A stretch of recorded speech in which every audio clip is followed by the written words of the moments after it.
think so. Yeah. I mean, I got out, so, but We'll get into that. So tell us a little bit about how Ben Fileccia got started in the business. Yeah, man.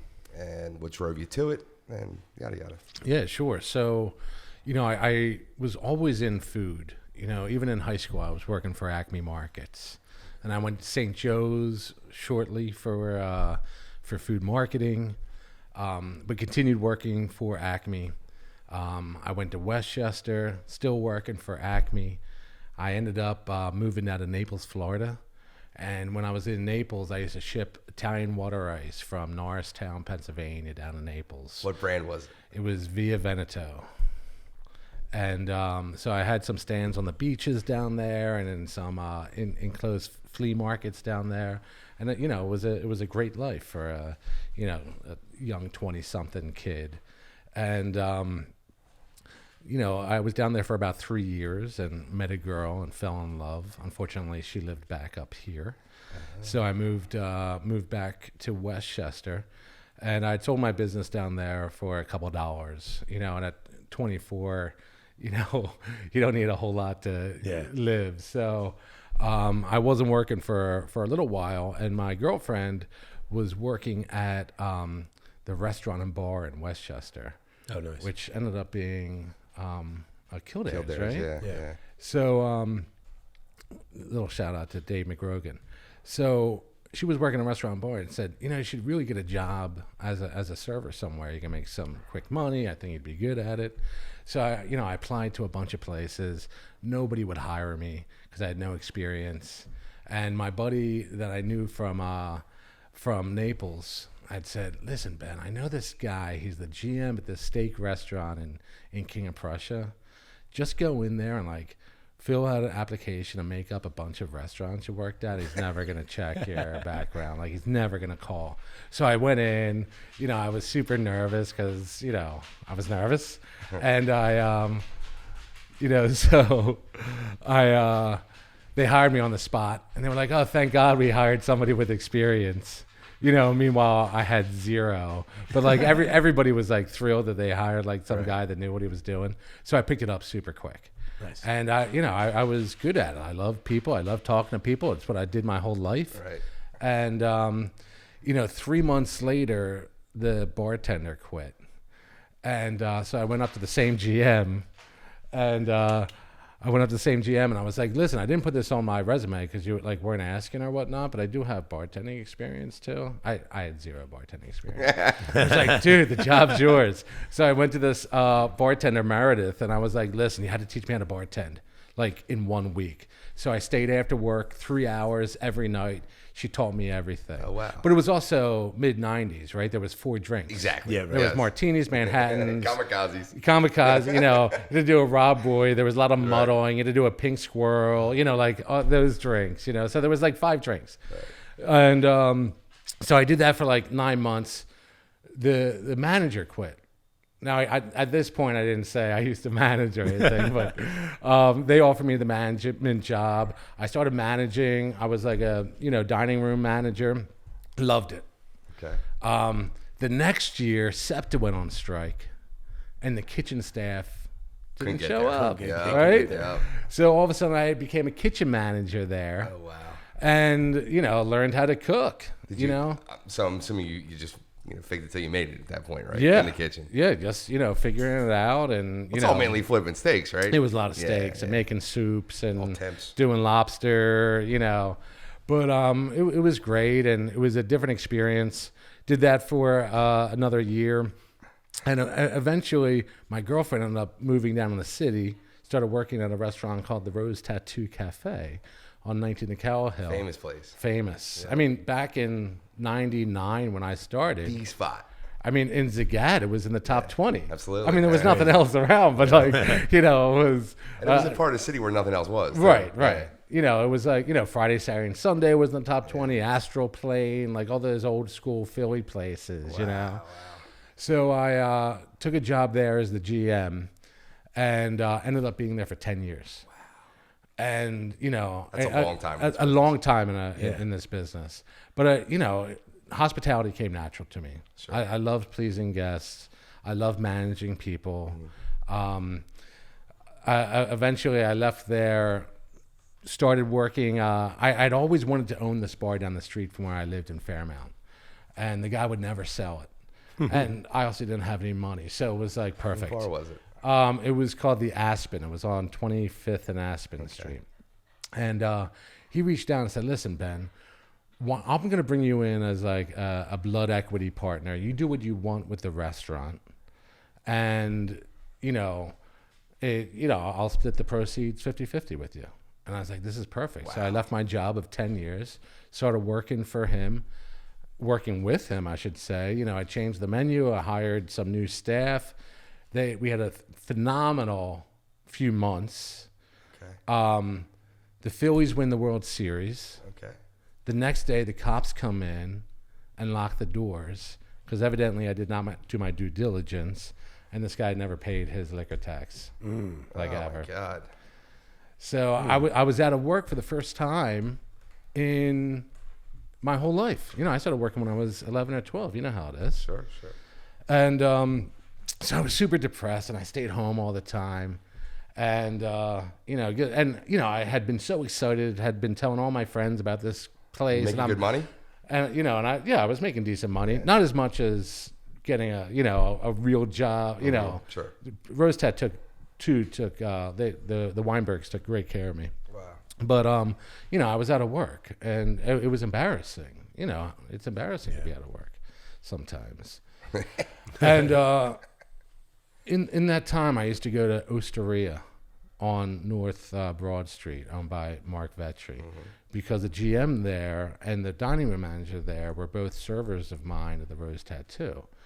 And, how it is in this business, if you start knowing people, you can go into the bar and you can get a, free pizza from time to time. So it was a good place for somebody who was broke to go and have a nice meal occasionally.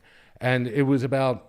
So when the Phillies win in October, now jump to 4 months later, it's March, April, and Mark Vetri comes up behind me at the bar and he said, "Hey, Ben, what's going on? Don't you work anymore?" And I said, "No, dude, I've been out of work for like 5 months. I thought everybody knew." He said, "Does my partner know, Jeff Benjamin?" I said, "I don't know." Jeff Benjamin calls me the next day, offers me a job on the spot. He said, "Listen, Ben, I've wanted to work with you for a long time. I don't have a position for you, but we don't want anybody else to take you. And we have a restaurant opening up 9 months from now. We're thinking about you for that new spot." And I started working there. 9 months later, we opened Amis on 13th and Pine, which was a really successful restaurant, Roman-style trattoria, but with just a really cool vibe. Yeah. And I was there for a few years, ended up jumping across the street, started working for Kevin Sbraga at his namesake Sbraga. Turned that from a place that wasn't doing that great to it just needed some tweaks, man. Sure. And, the first couple of weeks I was kicking the tires to see what the place could do, and all of a sudden we turned it around. Wow. And, went from... he brought me in after Craig Laban gave it 2 bells, and he reached out to a bunch of people and said, "Listen, man, what the fuck am I going to do? I got 2 bells." And they said, "Listen, there's not much you can do, but Ben Fileccia is available." And he's like the equivalent, and I'm blowing smoke on my own ass right now, but like he said this would be the equivalent of having a 3rd bell. And I went in there. Me and Kevin got along swimmingly. Yeah. And, by the end of the year, we were, number 5 in Philly Magazine, top 50 restaurants. Esquire magazine gave us, best new restaurant in America. So things just started happening. Huge name, man. Yeah. Huge name. A little bit. The next year, we opened up the Fat Ham up in University City, also super successful. Then we opened up Juniper Commons, which was on Broad and South. We opened up Sbraga and Company in Jacksonville, Florida. And that's the point of the story where I'll end, because that's where I get out of the business. Really? Nice. So what made you get out? So I mean, listen, I love the business. But peripherally, you're not out. No. I mean, operationally. I'm just out of operations, right? But back then, and I mean, even at some regards right now, it's long hours. It's hard to have a life. It's hard to have a family. If you were a GM at a restaurant working 60 hours a week, that was fucking part time. Absolutely. Yeah. So. Slouch. And, I'm now in my 40s, and I'm like, and I was in Jacksonville, Florida, and I'm like there for weeks at a time, and I'm like, I just can't do this anymore. And I'd met a guy who had started a reservation, like a concierge app called Reserve. Okay. And it worked with Open Table, and, was able to get you like, Open Table at the time, you couldn't reserve bar seats or like counter seats or those little extra areas. And I was like, this is a pretty good idea. And I pitched that to people in Philly just because I thought it was great and I used it. And I'd reached out to him, and I remember sitting at like 2 a.m. in Jacksonville, Florida, just being miserable. And I reached out to Greg, and I was like, listen, Greg, like, not for nothing, but like if you ever create an app that actually competes with Open Table, and it's viable and it's going to help restaurants and it's going to save people money, and I think could do well, I'll quit my fucking job and work for you. Wow. And he actually flew me to DC. We talked about it over the weekend, and then 3 months later they show up in Philly with this iPad, and they're like, here it is. Initially they didn't charge for their services. Correct. Yeah. This is Open Table? No, they always did. Yeah. And they were the big guy. Yeah. So I gave Kevin 90-day notice. Helped him make the transition. I just signed a contract for the Fat Ham in King of Prussia Mall. Made sure that was all set up, and I started working for this company, Reserve, which, it was a tech company, but it was hospitality focused. And it was great, but as tech companies go, and as startups go, they had lots of pivots. Their first version was good, but not great. By the time their second version came out, everybody would sign up for the first version. If they didn't love it, weren't going to go, they either switched back. And it also, it transitioned me into more of a sales role. And that's just not how my mind works. Right. Like, I'm not a salesman. And, we talked about this. Yeah, sure. So, now, but I still love the company, but that's what got me out initially. But in this whole time, I was still with the Pennsylvania Restaurant and Lodging Association. I was the Philadelphia chapter president, and I loved what they were doing. And so I was working at Reserve, and John Longstreet, my current boss, the CEO and president of the PRLA, said, Ben, after the meeting next month, why don't we go out to dinner? Because I'd really like to thank you for what you've done for the chapter. And I said, absolutely. So I was like, you pay? And he said, yeah. So I made a reservation at Zahav. We went down to Zahav, and during the course of dinner and during a bottle of bourbon, he says, hey, Ben, listen, I never really asked, but how do you like your job? And I said, I fucking hate it. And he said, really? I would never know. I said, well, I'm not the type of guy that's going to be bitching about my job. It's a job, I'm appreciative of it. I said, but I hate it. And he said, what do you want to do? I said, I don't know. I said, I love hospitality. I love Philadelphia. I love connecting people. I said, I would like to maybe visit Philly, because I don't think they have a restaurant liaison like they have a hotel liaison. Right. Maybe I'll talk to PHLCVB. And he said, listen, talk to them. He said, but what if we figure out a way to create a position of the PRLA where you do what you've been doing free for us for the past 5 years, and you do it full time for us? I said, can I work at home? He said, yeah. Will I be based in Philly? I said, yeah. And we worked out the details. That was a little over 3 years ago. That's great. And here I am. And what I'm doing now is what I've always done my whole career. Just helping people out. Just connecting people with just handling people, right? That's all you're doing. And I wasn't even when I was operating restaurants, I was helping out the neighboring restaurants, and I was bringing people together and trying to build this hospitality community in different areas, but mostly in Philly.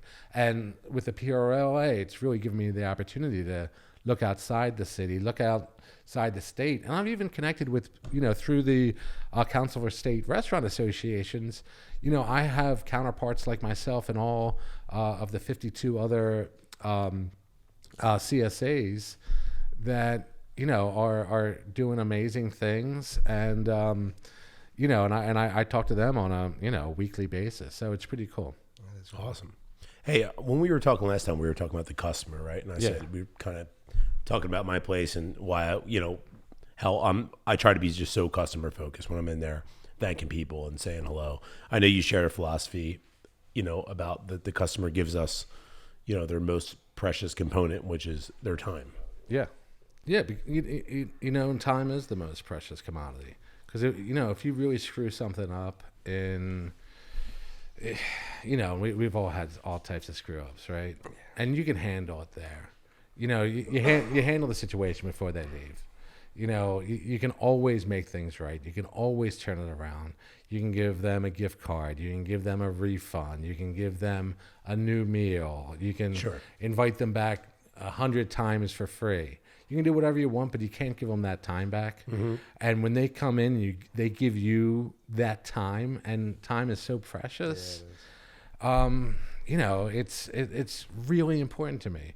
And, the one thing I always wanted to make sure as well is that when guests came in, if you live to you're 65 years old, you're going to have roughly 72,000 meals in your life. When you came into one of my restaurants, I wanted to be in the top 100. I wanted to be memorable, right? So on the other side of that, when I would have like servers crying or the kitchen upset because something, totally went wrong, I would say, fuck it, man. It's one of 72,000 meals. It's not like the end of the world. No one's dying. However, let's make this really special and let's make this memorable no matter what. And listen, all the terrible experiences, like all the, fucking failures as a manager I've had where we really shit the bed. Those guests that we shit the bed on are my lifelong guests. Mm-hmm. Right. And, and they're the people that are still calling me for reservations at restaurants all over the city. I agree 100%. Like I always, a perfect night for me, and people are like, a perfect night is people coming in, sit, leave, go. Come in, sit, leave, go. And I said, no, that's a fucking terrible night. I want a night where every reservation waits at least 20 minutes. And to be honest, if you walk into any restaurant on a Friday or Saturday night and their table is ready, you're in the wrong place. Right. But the reason I wanted them to wait 20 minutes is because if you have to wait 10 minutes for your reservation, I don't get to talk to you. Right. When you wait 20 minutes, that's when you have to engage. And then if somebody's pissed off, I can change that around and then make them wait even longer. So if you just come in, eat, and leave, it's a terrible experience in my book. Like there's no memories there. Sure. But I also took it upon every employee in that restaurant to do something. So it wasn't just the server that had to make it memorable, but it was the busser too. So every exchange from the moment they walk in, when they greet a host and the host is looking them in the eye, and not just like down at a keyboard. Or when a guest asks where the restroom is and the busboy doesn't point, but takes them there. Sure, big difference. Yeah. I would always find, even when I was designing restaurants, I would always design restaurants so there would be one spot in the restaurant that I could see fucking everybody's water glass. And like, if I could walk around, and Jeff Benjamin from Vetri taught me this, but he said a successful night was if he could walk around the dining room and not have to do anything. And I've been in the business 25 years, and that's never happened where I couldn't find something. But I would want to find something. Like I would want to be able to fold a napkin when a guest got up. I would want to be able to fill a water glass, because it became a way to organically connect with the guest. Like, I'm not going to go up like, and you know, I love like Darden and stuff, but like, I'm not going to go up like you wouldn't like a chain Italian restaurant and be like kneel next to them and be like, how is your soup tonight? Yeah. Like, I would never do that. Like, Yeah, it has to be organic. I don't think there's anything worse than sitting in a restaurant and watching the manager go from table to table. Because they have to. And it's because so they have to robotic. touch, right? You have to touch the table. You have to touch the table. You have to, like, no, like, it has to be organic. Yes, it does. So, you know, and the other thing, and we talked about this, Joe, but like, the other thing was, and listen, all this stuff is free, man. And before the pandemic, we'd seen 10 to 15 years of restaurant food just keep getting better and better and better. And even bar food. Like, remember like 10 years ago when you started seeing like chicken livers on fucking bar menus? Yeah. Every place was a gastro pub. You know, and like there was like curd and like, you know, it was like you can get whatever you wanted. So all of a sudden, all the food is elevated. So what does that leave? That leaves elevated hospitality, because you had to create memories to get these people back. And if everybody's doing great food, then how do you single yourself out? And, you know, before Open Table, like that's how long I've been in this biz. Before, you know, you had a computer at your station, I had a little black book. And I had a black book that had every guest that would come in, I would write their name down. And then I would write one thing about them. And Jeff Benjamin from Vetri had called me on it because he said, listen, every time I came in, I'd always order a Diet Coke, and I never said anything, but whenever they brought it out, there was never a lemon on it. And they knew that, and I said, well, it was in my book. And I also found out your wife's name was Melissa, and that was down next to it. Right. And I also had a description of you, which I went with Pete. And, you know, but that's how we did it with a book. It's very cool. But now with Open Table and other reservation systems, I had everything up there. So I was able to, you know, I did this at Osteria, I did this at Amis. You know, when I was with Kevin, you know, I would have the screens in front of me, and I would just go through every reservation and Google everybody's name. Yeah, I think I heard you talk about that on Restaurant Unstoppable and Googling for an hour before every shift. I think that's amazing. For sure. And, you know, you can, you know, you might find out a little something about them that's going to create a better experience for them. And it'll blow their mind because, you know, it's like that Dale Carnegie thing. What's the most important thing that anybody can hear? It's the sound of their own name. Right. And if you can say, look, you know, I'm paying attention to you, and I'm, you know, I know that you sell Audis or whatever, and I'm able to bring that up to you. I'm impressing, you know, my girlfriend, you know what I mean, that's sitting at the table, you know, because the manager knows about me, you know, check this out, you know, I'm a big shit, you know. Exactly. That's what you want, man. That's you want to, like, every bar I go into Philly, like I sit at the bar and there's a Crown Royal on the rocks in front of me. Yeah. I don't even drink Crown Royal on the rocks anymore, but I'll drink it in all the restaurants in Philly because they put it in front of me. Yeah, right. And they, you know, like that feels, you know, feels great. It's great. But the other thing, I made sure, like, you know, server side work, right? The number one thing the servers had to do, and it wasn't, you know, folding napkins, it wasn't polishing silverware, it wasn't all that shit. The most important thing, they had to get one piece of information from every guest. And it didn't have to be big. It could be that they preferred still water to sparkling. It could be they didn't like a lemon with their Diet Coke. It could be whatever. They found out their dog's name was Charlie. Yeah. But every time they had to put it in the Open Table notes before they left the restaurant for the night. And they just had to put one thing in. And, you know, it's amazing that, you know, when a guest comes into the restaurant again, you know, it might be a different server, it might be a different manager, could be a different fucking restaurant because we share our notes. Right. And, cool. You know, they come over with the still water and said, I'm still water again. And I said, what? You know, but it starts out that way. It's just these little memories. And it's actually all these little moments, right? So you put all these little moments. It's the busser that walks you by. It's the you're sitting at the chef's counter and it's the cook giving you a little taste of food. It's the little birthday card handwritten at the table when you sit down because it's your birthday, and I'm anti-singer and I'm anti-candle.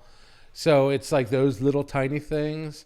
So it's all these little moments that create this memory that put you in the top 100 of 72,000 fucking meals you're gonna have in your life. No, I dig that.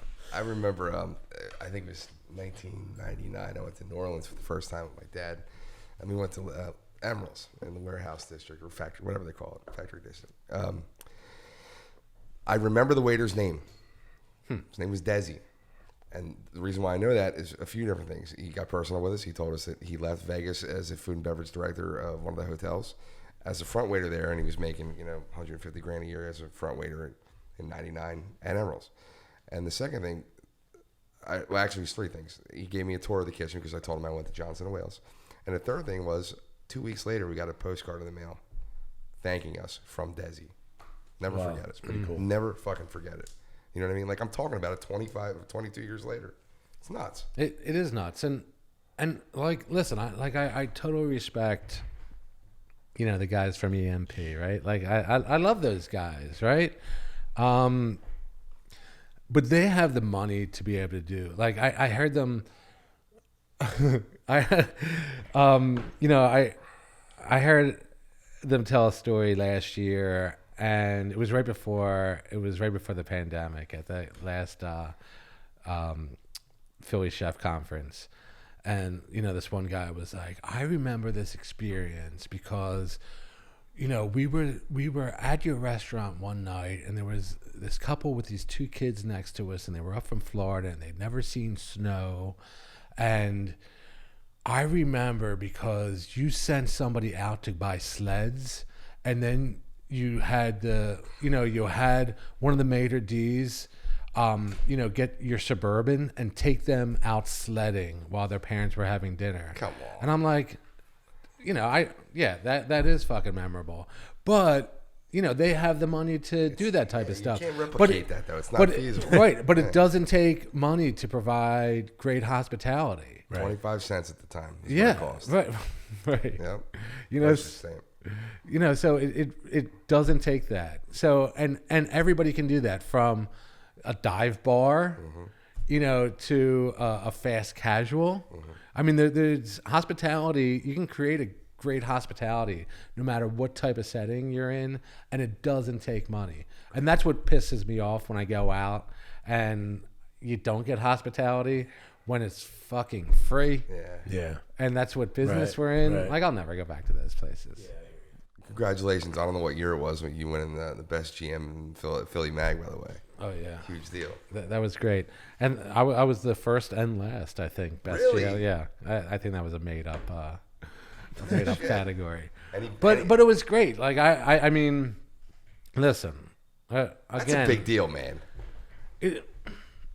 Titles like that mean something. They really do. It does, but and I was really proud of it because I worked really hard, and it just, you know, part of that is, again, just having a great staff and instilling, you know, great, you know, work ethics in them, and have people listen when you're hiring people, especially when you're hiring in this business, you are surrounding yourself with people you're going to be with 40 to 100 hours a week, right? And you want them to be really great people. You want one that's not, but you want the rest of them to be great. And I'll tell you why you want one that's not. Please do. Because there's always going to be one that's like that you don't like. Sure. Like there's always one. You're never going to have a staff that you have like 100%. So you find like the one that's not that great, and if they're like passable, you keep them there. But the other thing you have to, just real quick, like the other thing you have to do. I'm loving this. So, like how we would do, like I would do this mental test, and you know, like I know Craig Laban, who's a food critic for the Esquire, right? Like, You know him personally? yeah, Right. and you know, and I've known what he's looked like, you know, Right. even, you know, as soon as he got on there, by the way. as soon as he got ousted from New Orleans. Mm-hmm. You know, it's like Philadelphia's, you know, least best kept secret or whatnot, like his photos. But you know, so the test would be, and if a big food critic comes into your restaurant is there any server you don't want serving them? And so immediately, all of a sudden, you're ranking in your head. And if you're like, definitely not that person, well, then why the fuck is that person still with you? And also, if my family was having, if my family was doing like an 8-top dinner here, is there anybody that I wouldn't want to serve them? Yeah. So it's just, if both of those people are the same people, then that person needs to go. Yeah. A casino company that I used to work for, they had a philosophy basically was give your managers 10% more than they can handle, right? Just to keep you pushed, which I don't necessarily agree with. And the other one was always cut off your bottom 10% every 3 months. That like way, GM, General Motors. Yeah. It's, you always got somebody under the gun. They're seeing you're watching. You cut it out. You replace, and you keep, a constant progression, obviously. But so let me tell you another quick story. All right. So I leave Rose Tattoo, and I think I'm like, I've been in the business now 15 years, and I'm like, I thought I knew everything. And I realized, like, when I go to Osteria, I don't know, like, what a Mies plate is. Like, I was carrying around fucking silverware in my hand, like, which, you just didn't do. Like, there was things I didn't know. And all of a sudden, culture, right? Yeah, and all of a sudden, I realized there was a whole lot I didn't know. So I remember, Amis became very busy. I mean, it was like, that year, 2009, 2010, I was like the toughest reservation in the city. Really? And I remember one night, it was a busy night. We were probably about a month in, and Jeff Benjamin, the owner, came in and was like, what table are, the Horowitzes on? And I was like, I don't know. And he was like, dude, you need to know this. And I'm like, it won't happen again, man. Like, next Saturday comes by. He was like, listen, what table are the Kaplans on? And I'm like, they're on table 31. What course are they on? I was like, I don't know, man. He was like, you need to know that. Next Saturday comes in. He comes in, and he was like, what table are the Johnsons on? I'm like, they're on 23. What course are they on? They just got cleared on their 3rd. They're being meased for their 4th. He was like, awesome. Did they get Pinot Noir again? I was like, dude, I don't fucking know. And he was like, listen, man, there's only 72 tables in here. You have to know them all. And all of a sudden, I was like, I was like, this is how aware I have to be. Yeah, okay, I got this. And then Mark's thing was, if you're not telling somebody to do something every 2 minutes, you're not doing your fucking job. Yeah. Now, 2 minutes is a little too much for me, so I made it 5 minutes. But all of a sudden, it made me always be looking for something that needed to be done. Details. And that changed how my mind operated in a restaurant. Right. So first, I'm looking for things that need to be done, and I'm keeping an eye on where the progression of meals are on every single table. And I now know how the kitchen is operating and getting those meals out. And all of a sudden I was like, okay, now I fucking get it. But at the same time, they were also very, very guest conscious, and they were more leaning toward, and JB will call me on this, but I think they were more leaning on the side of the guest is always right type, and there wasn't too much autonomy. Now I started working for Kevin Sbraga, and Kevin came, his background was the Ritz-Carlton, down in Naples, and then up in Philly, and I remember it was shortly after I'd started when we started getting busy. No, it was like that first month, because there was like 4 fucking different types of menus. There was like a 3-course, a 6-course, a 9-course, a 13-course. Like that was one of the reasons it was going south, because I couldn't control the flow of any of that. Understood. So there was this 4 women that drove up from Baltimore, and just to eat with Kevin. You know, they were huge Top Chef fans. They wanted the Top Chef experience. Right. They were thrilled. They had their furs on. You know, we checked all their furs and, you know, and sat them at like a really great table. And the first, like the amuse-bouche went out and like one of them didn't like it. I was like, all right, we'll give you a little something else. Second, like the first course went out. 3 of them sent them back. And Kevin was like, pulled me aside and was like, Ben, they're going to be a fucking problem. And I was like, no, it's all right, man. Second course goes out. They all refuse it. And they don't want it. So I'm bringing back like these 4 plates to the kitchen because like the server was afraid to. And so I bring them back and Kevin's like, listen, this isn't going to be their night. You should just ask them to leave. And I'm like, dude, I can't. Like, I can't ask guests to leave. He was like, mark my words, this is not going to go well. You should ask them to leave now. And I'm like, dude, I can't do it. There's these 4 women from Baltimore. You know, I am who I am. And I was like, I guess can't do it. Yeah. It's going to be like really bad optics, you know, and lots of other things. And third course goes out when somebody doesn't want it. Fourth course goes out. And they're doing wine pairings with each course. And finally, and he was like, and Kevin is like seething at me because I didn't kick him out. Yep.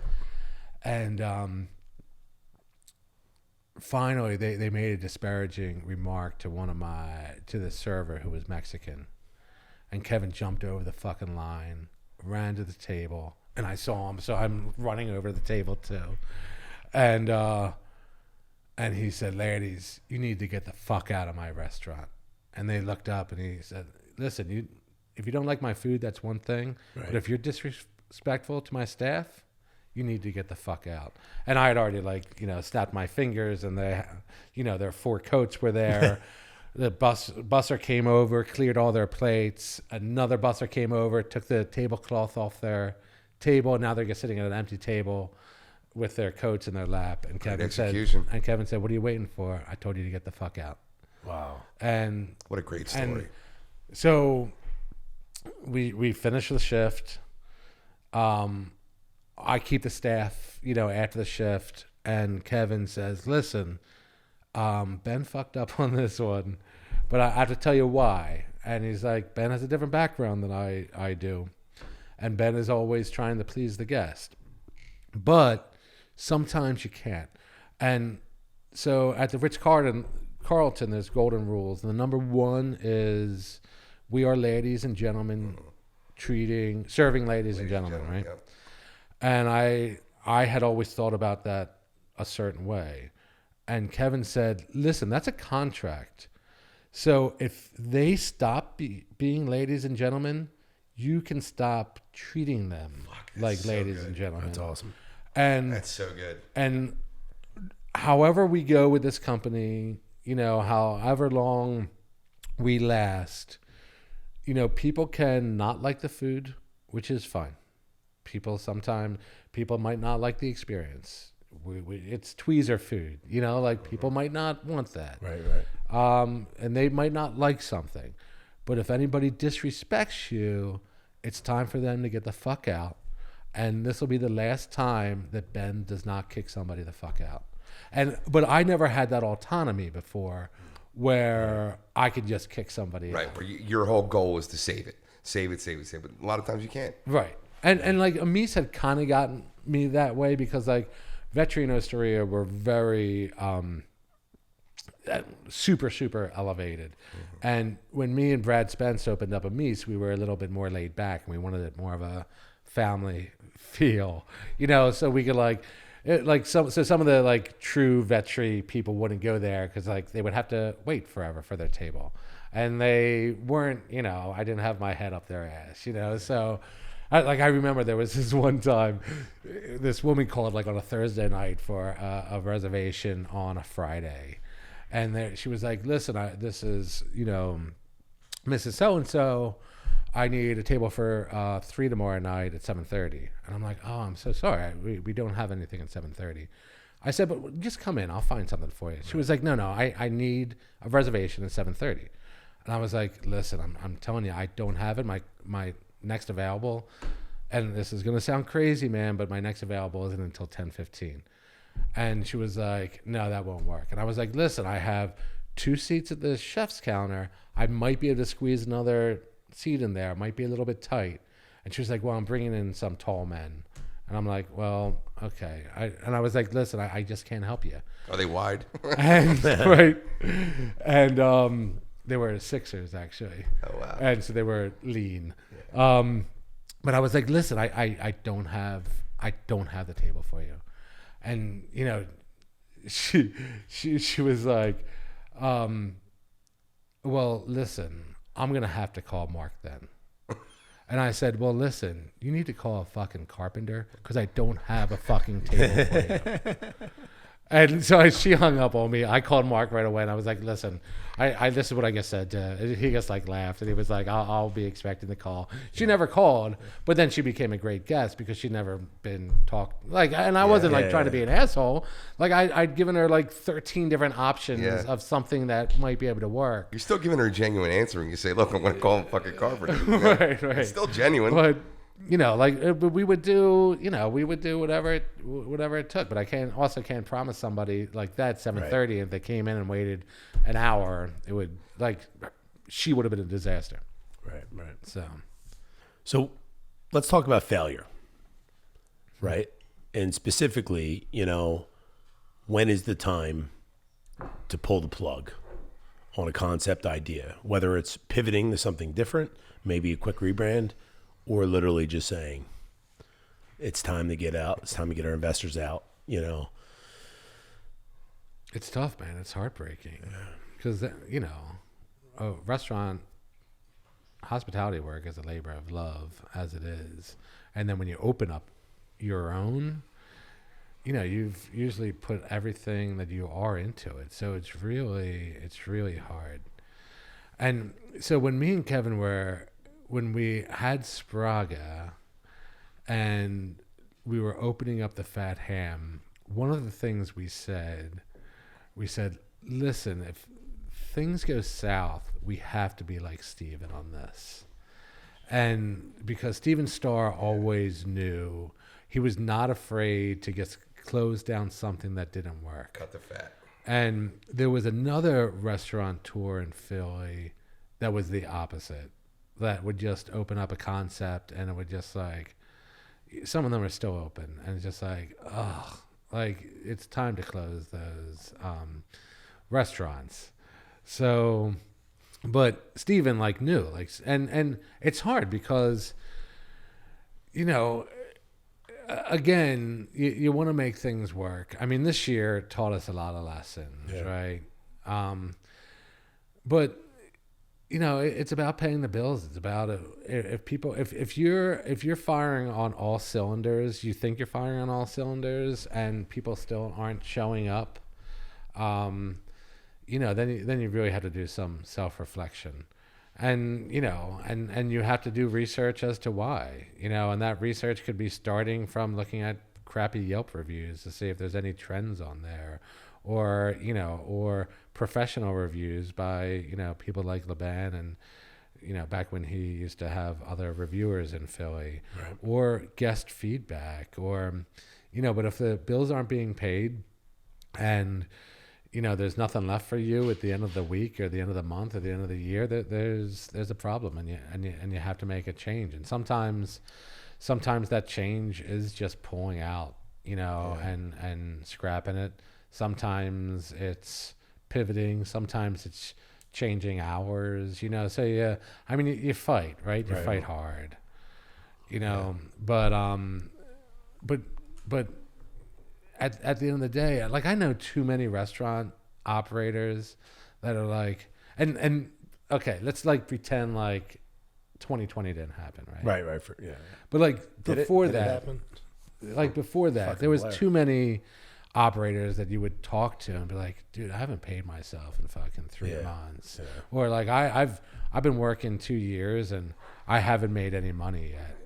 And I'm like, Dying on the oh, hill. dude, you are doing it wrong. Yeah. Like, Yeah. you know, Pay I'm not yourself saying first. pay yourself first, but like, pay yourself That first. Like, concept, make sure you're on the payroll. Like, and then you'll know if things, you know, if you can't make payroll, then there's some discussions, but you shouldn't be working for free, because if it's not working right then, it's never going to work, and you're just going to be stuck in this hole of trying to dig out. Like I remember, and you know, and to talk about like last year and how these places are surviving is, you know, I mean, in the beginning of the pandemic, I was like on radio and TV a lot about talking about, you know, I thought the failure rate would be about 30%.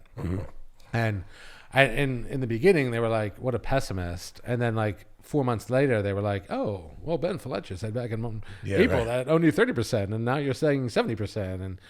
And you know, so this far in the pandemic, we're at about 110,000 restaurants that have closed nationwide. So I don't think we're at 30%.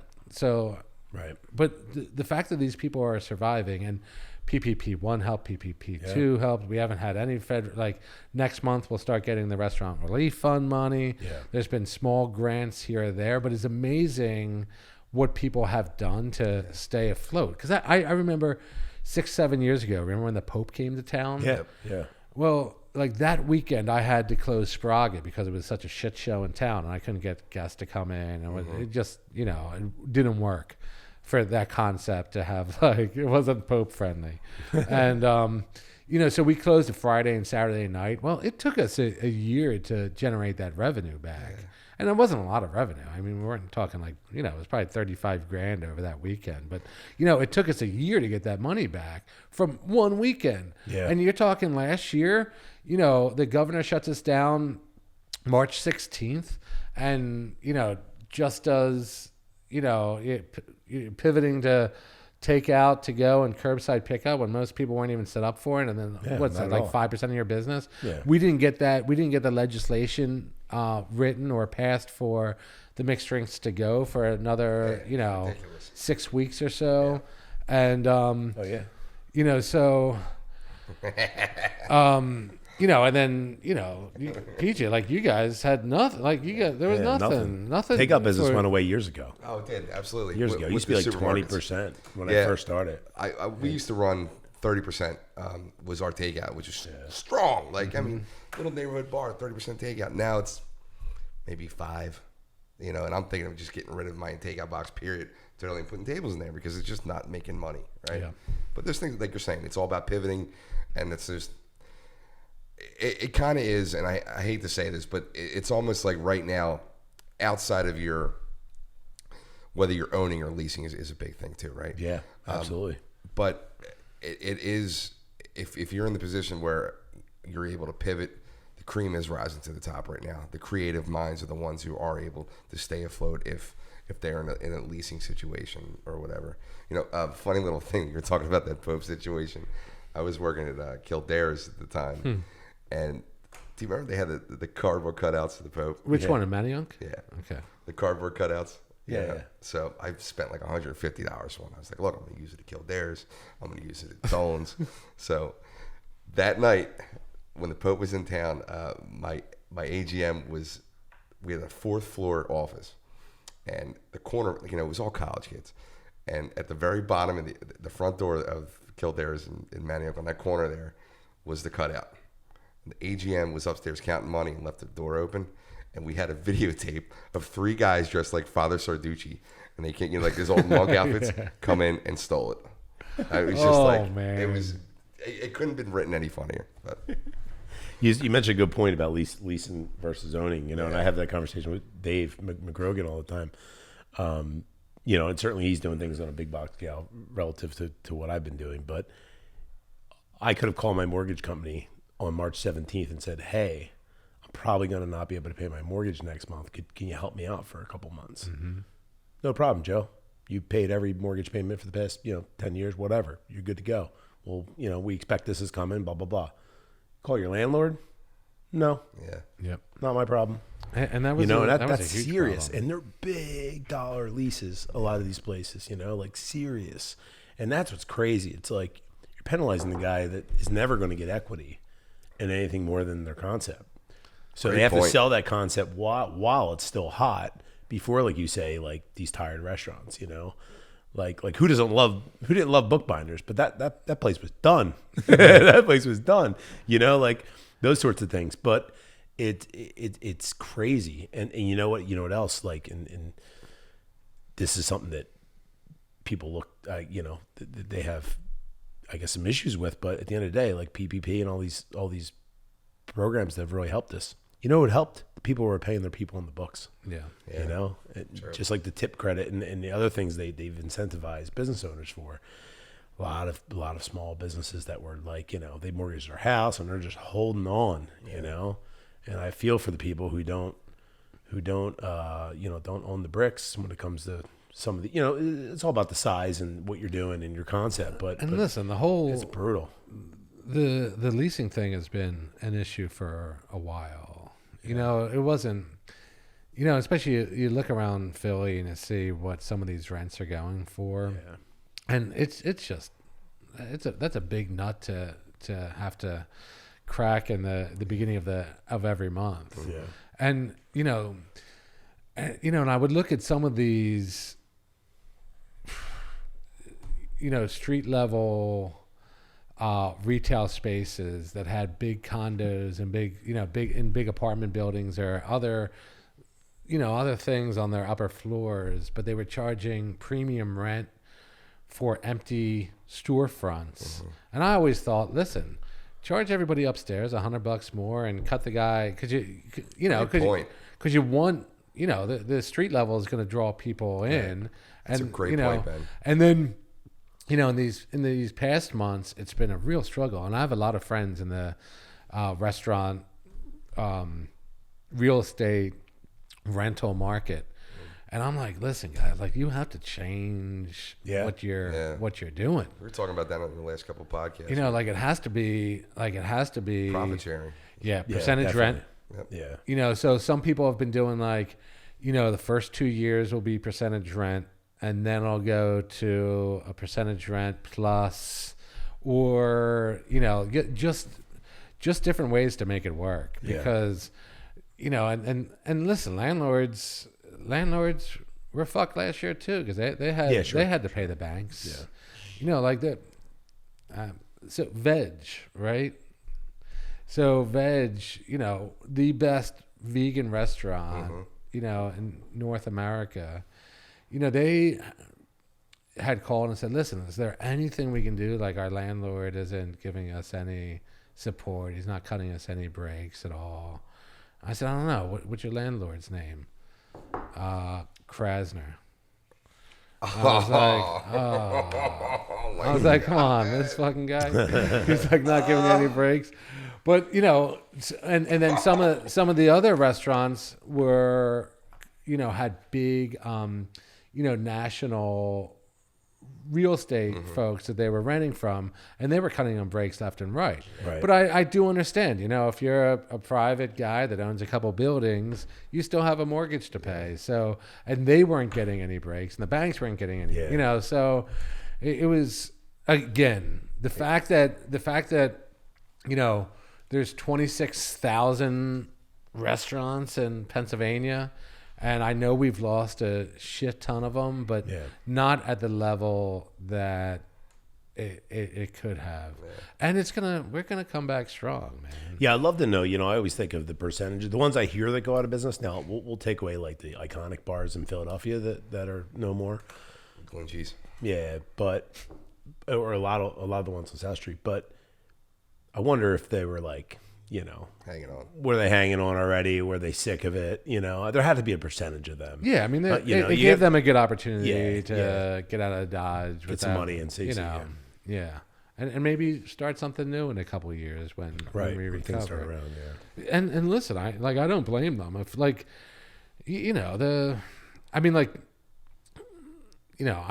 can't speak for you, PJ, but like fine dining, the margin is 2.5%. it's like 2 to 7%. So if you were like working on that, and maybe not even hitting those numbers every month, and all of a sudden you're looking at, what we thought was maybe 2 months. And then all of a sudden you're hanging for 2 months. You're like, shit, this is going to go on for like another 3 months. And then you're like, actually it's going to be a year. Yeah. I can't blame those guys for pulling the plug. What scares me is I was in the city Saturday night. I don't go in the city much on the weekends anymore, just because my lifestyle's changed. But I was down there Saturday night, and I noticed a huge change in the feel. You know what I mean? Like I was in Rittenhouse, and it felt a little dystopian. It really did.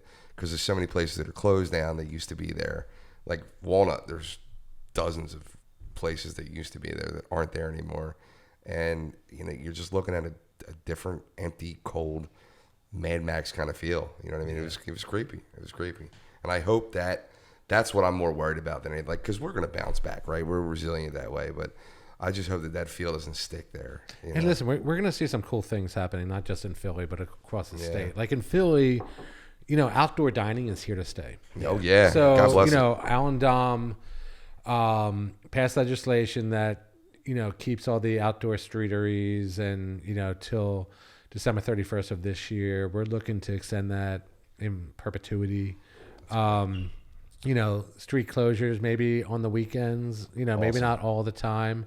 But, those streeteries, those parklets, whatever you want to call them, we're working with the city right now to figure out a way to make sure that they are safe and they can continue to operate. Yeah. Because the other thing is, although, part of me, I want to sit in pub and kitchen when it's super fucking crowded and I have a seat and there's like 18 people behind me trying to get a drink and we're all packed in there like sardines. I think we're pretty far away from having that happen.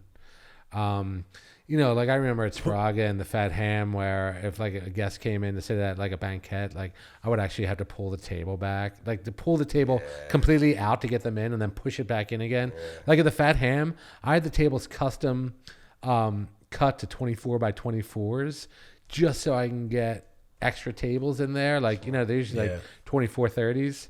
Yeah, and sure. So like I had them custom to 24 and 24 and got 7-inch plates. Nice. So I can put more plates on these little fucking tables. Brilliant. But I also don't think, that's coming back super soon. Mm-hmm. So the outdoor option is great, right? So it's going to expand your footprint.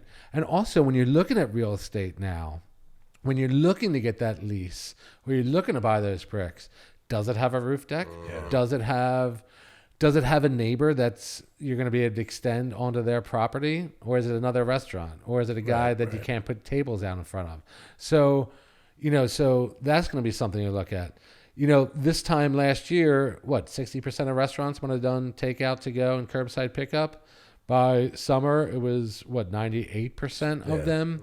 That's going to be something where you're considering that in your pro formas as you go forward.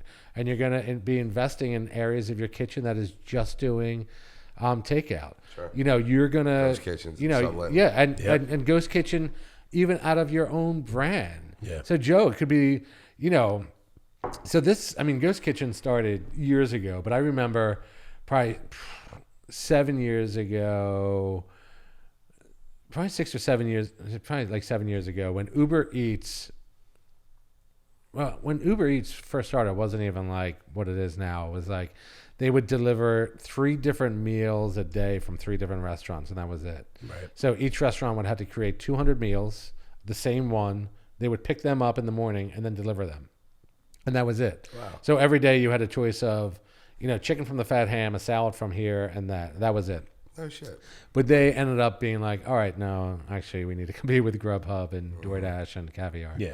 So what they did, which was interesting, and I remember talking to the GM of Uber in Philly, but he was like, listen, we were like in Brooklyn, and there was this little taqueria, like a Mexican-owned taqueria, and they wanted to get on Uber Eats. And we went in there and like, listen, there was like 14 fucking other taquerias in in your area. What this place needs is a good burger spot. And they talked this little Mexican family into doing burgers off of half of their plancha and made it like Brooklyn Burger or something. And these folks like crushed it. And nobody knew where this burger place was, but they would order it online, and it was like the best burger place on their platform. So, so Joe, like you could look on Uber Eats or whatever. Like, look, don't use them. Sure. Don't use any of those companies. But like, look to see what's popular on those companies and what does Prospect Park not have, and then fucking start doing that out of your kitchen and out of your own name. And that way, you don't have to sell it in the restaurant. It could be a whole nother entity, but it's another stream of revenue. And I think we're going to see, a lot more of that. So outdoor dining, we're going to see that year round. We're going to see mixed drinks to go. Yeah. Permanent. That stays permanent. Yeah. And then delivery. And so delivery, that's like, we passed with Councilwoman Sherelle Parker in Philly, the cap on deliveries at 10% commission for delivery, 5% for marketing.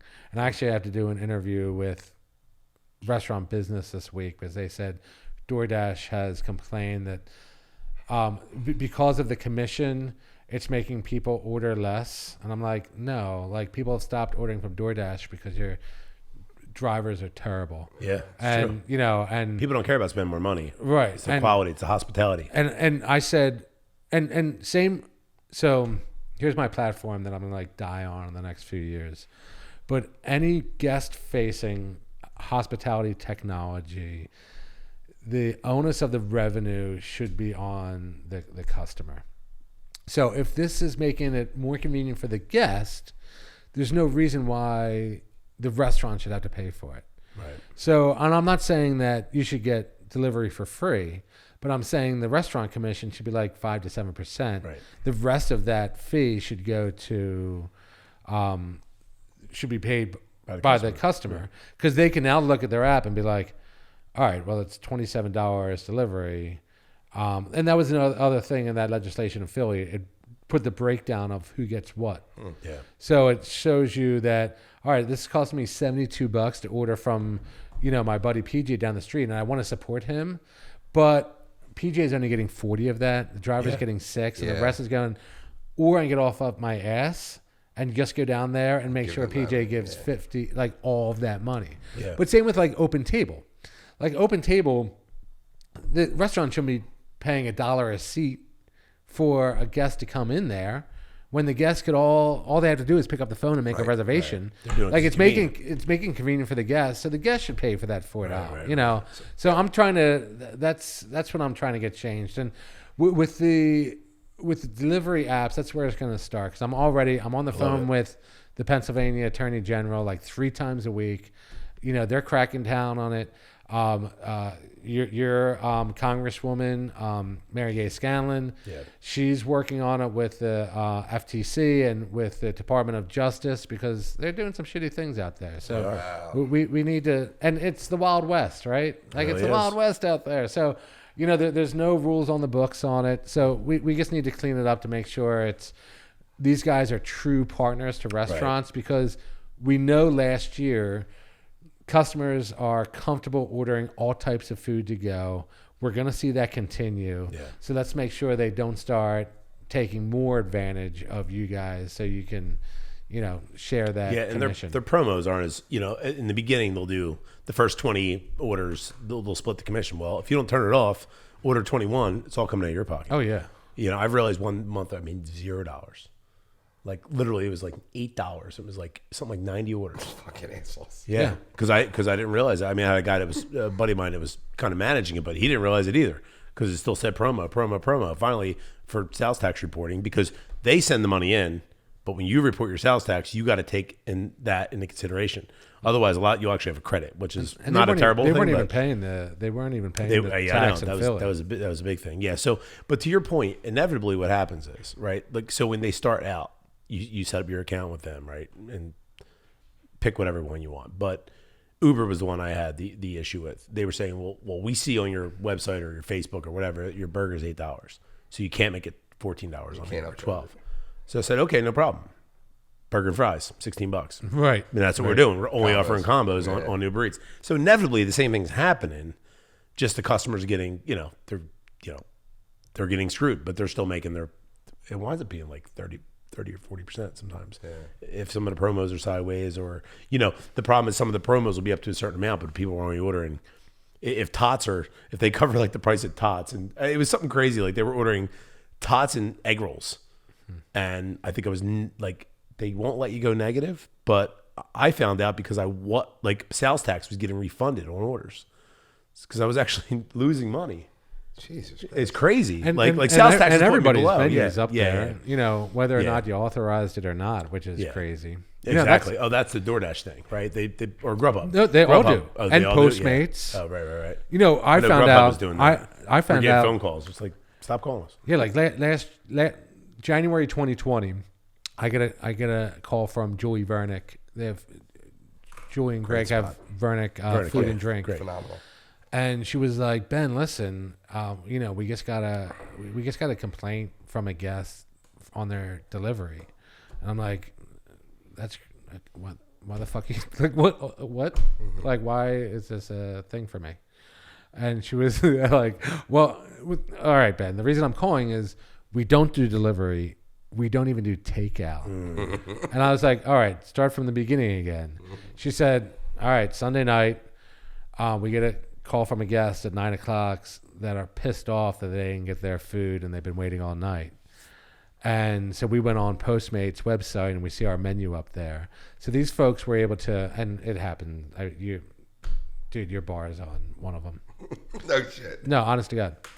So these folks ordered like a chicken dinner, a bottle of wine. Like you couldn't even, wasn't even allowed. I think they ordered like a flight.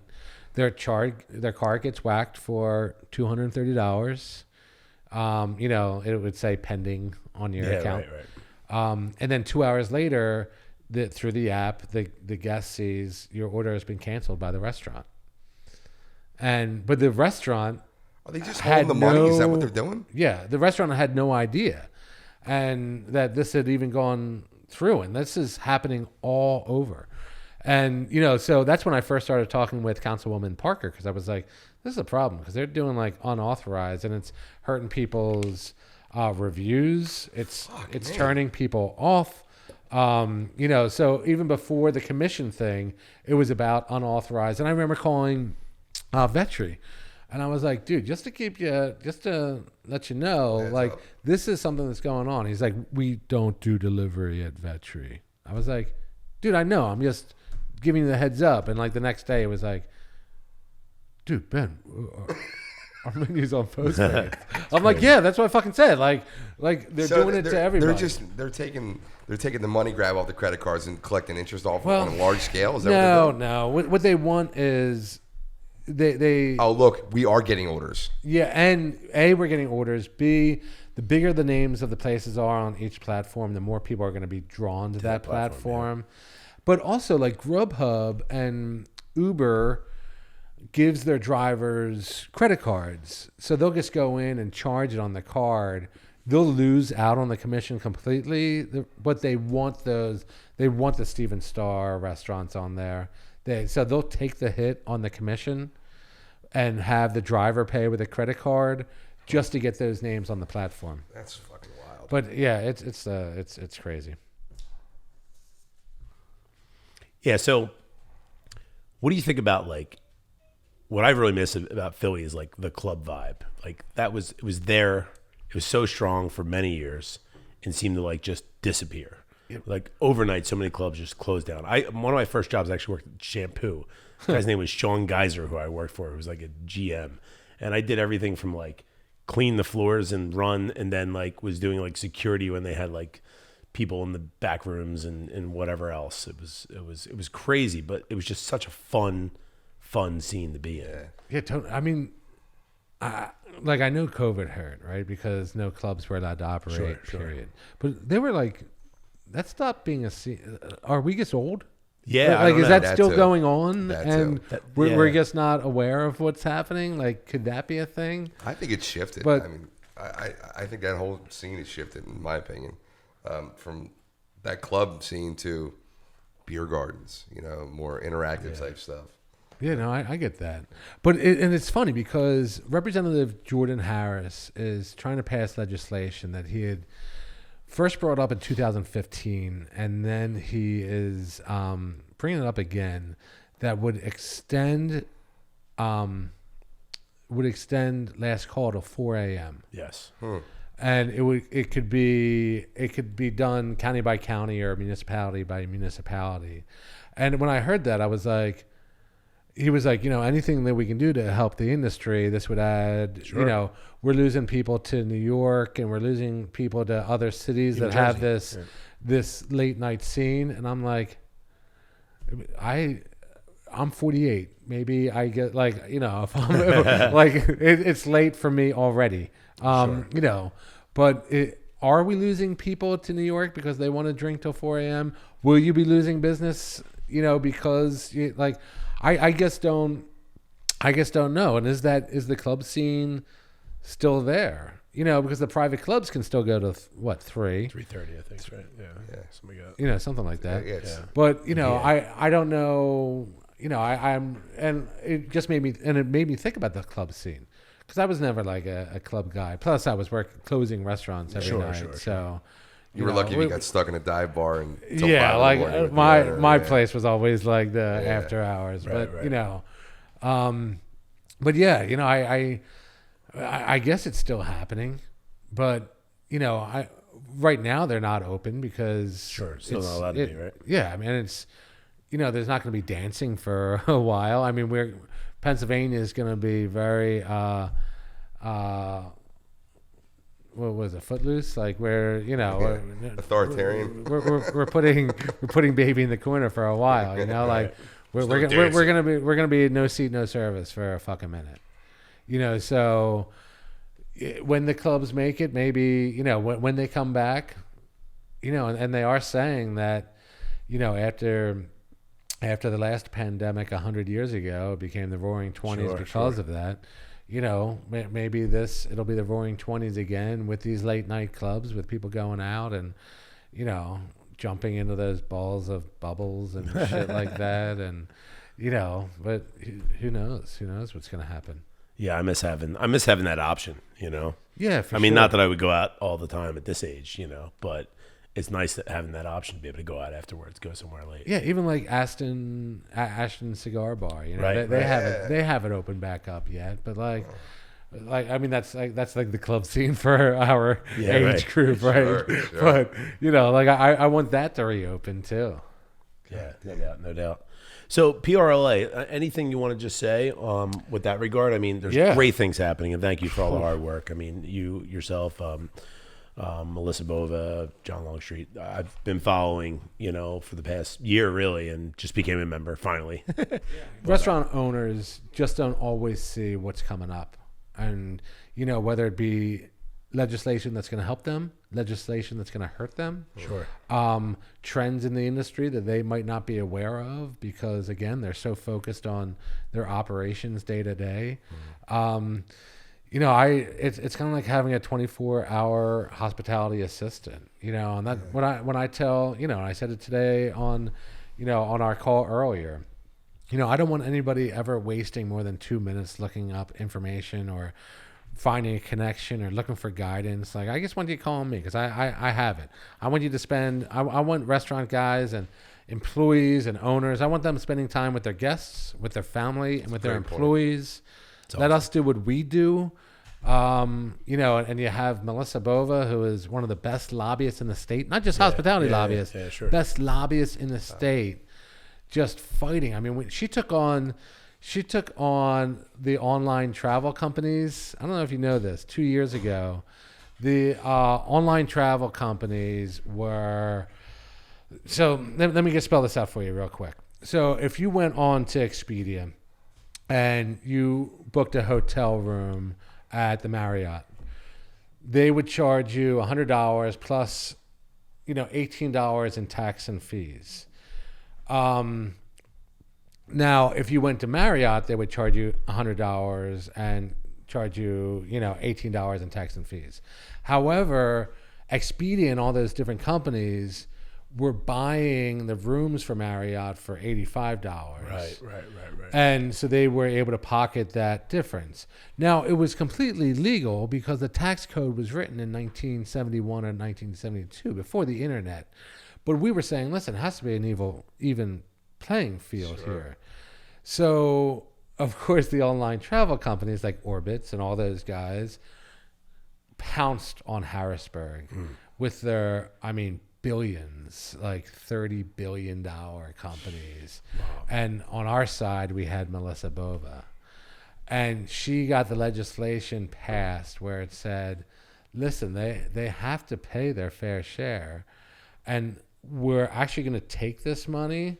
And we didn't think we would get this. But, the tourism budget for Pennsylvania, like back in Rendell's days, were like in the $30 million. For the past 8 years, it's been $4 million. New York's tourism budget is like 70. Michigan, we know Pure Michigan, right? Yeah, sure, absolutely. Because they have a $35 million budget. Yeah. We don't hear shit about Pennsylvania because we had a $4 million budget. Right. So she was able to get not only that money recovered from all these OTCs, but to put into tourism.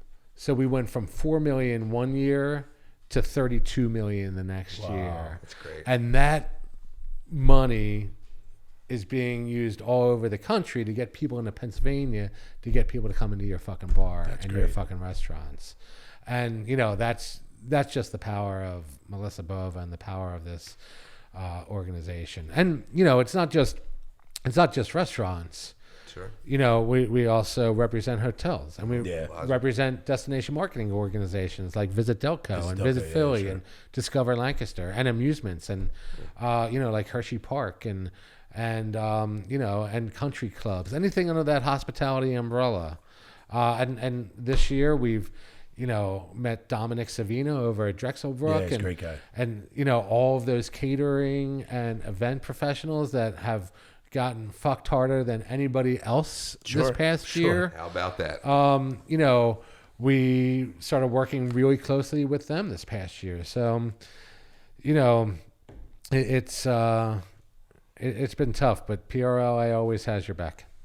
Yeah, and I think, I started paying attention more to the PRLA because for me being like, 50 to 300 person occupancy per location type venue, I just thought it was too small for them because it's the Pennsylvania Restaurant and Lodging. So I think, 95% of our members are, small independent. Right. And I thought operators. I belonged in the Tavern Association or something, but at the end of the day, that's, And, we have a unified partnership agreement with the National Restaurant Association. Right. So all those big behemoth Sure. chains are part of the National Restaurant Association. However, because you're a member of the Pennsylvania Restaurant and Lodging Association and we had a unified partnership agreement, you automatically become a member of them. So you have all their resources too. That's the and a lot of people don't. Needs it too. Yeah, a lot of people don't realize that. So like somebody called me and said, I can't make heads or tails of this. Like I forget if it was the PPP or the Restaurant Recovery Fund. Mm-hmm. And I was like, oh, you know what? I'm going to text you Lindsay from the National Restaurant Association's number. And he was like, what? I'm like, yeah, just give her a call. Yeah, She's that's like, great. Fucking cool.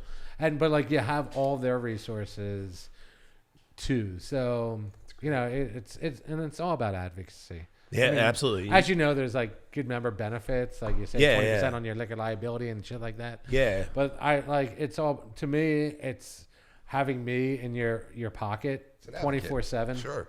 And you have Melissa in Harrisburg fighting for you and making sure like when things come up last minute, we have like spies in there and she gets a text and runs up to the hill and gets shit like quashed. Like, yeah, that's huge. And that's where for me, like, so I didn't realize like I maybe it was too small, right? It's kind of how I thought.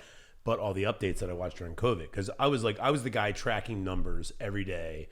Like I wrote screen scrapers to like go on websites and pull numbers down from Jesco to see what our numbers were. Right. And I was doing this with Dave McGrogan and I were back and forth, throwing numbers back and forth. And we had a rally, all kinds of things we did. And I started watching like the weekly updates because I couldn't get my news on any of the friggin' news stations because it was all politically motivated. It was complete bullshit. So I was like, this sucks, and I'm petrified. Like I'm sitting at home, like with 33 people sitting on the bench, like wondering when their next check's going to come or when the unemployment's going to run out, you know? But then I started looking into that and started having a couple conversations. We met actually out in Westchester. And and then I joined because I'm like, these guys are really like fighting. Thanks, for man. it. It's a fucking $1 a day. Yeah, that, that was like, I'm like, oh, now I feel like an asshole for not joining. And we had to, you know, it wasn't always that way. Last year, you know, we had to pivot like everybody else. Right. So we had a full sales team of like membership sales team that we had to furlough and then let go. So we said, listen, we have to change some things up. We have to make it easier. Yeah. We have to make it affordable. Yeah. So we had to go up to the board and said, listen, like, it used to be based on revenue. Right. But it was also self-declared too. Yeah, so sure. But, you know, so, you know, everybody was under that 500,000. I'm like, fuck you. Yeah, right. Like, no, you're not. But, you know, so we just made it reasonable. And this year we had, I think, as many people join this year as we did last year when we had a full membership sales team. So, you know, that just goes to show the hard work that, and you know, the fact that guys like you recognize what we're doing. Absolutely. It's great. And all the other membership, I could tell you all the other membership benefits. Like I'm getting rebates now from all the suppliers that I'm buying stuff. Like for like, no, like you don't have to, I didn't do anything. I just filled one form. I filled out one form for each restaurant and bar and sent it. It's the same supplier at all three, Stanley Marvel, who do a great job. And I'm just getting money back quarterly. Yeah, and it's so funny because people are like, I can't afford this, or like I do something that pisses somebody off, and like we're quitting. I'm like, all right, but you understand, like you pay $330 a year for your membership, getting rebates, but you're it's worth saving more. $2,200 a year. Right. Like it's going to cost you a lot of money to quit. Yeah, I almost didn't even want to bring it up, but so there's no excuse. Go fill out the paperwork and join PRLA. PRLA.org. Yes, I didn't even want to bring that part up because the value is what you guys are doing. So thank you and appreciate it. So you always ask, I know in interviews, you kind of are asked when you do interviews, when you ask your interviewees to kind of define hospitality. So as our last question here, I want to ask you, what does hospitality mean to you? Oh, all right. So, I've seen this before. So this is not, I'm not making this up. Like, you know, this is not an original Ben Fileccia statement. Bet you Fileccia. But I heard this once and it resonated. But hospitality to me, so hospitality is treating people like they're at home, even when you wish they fucking were. That's awesome. I'll leave it at that. Awesome. Ben, it's been great, man. Thanks for all the work you're doing for us. Really do appreciate it. It's been great.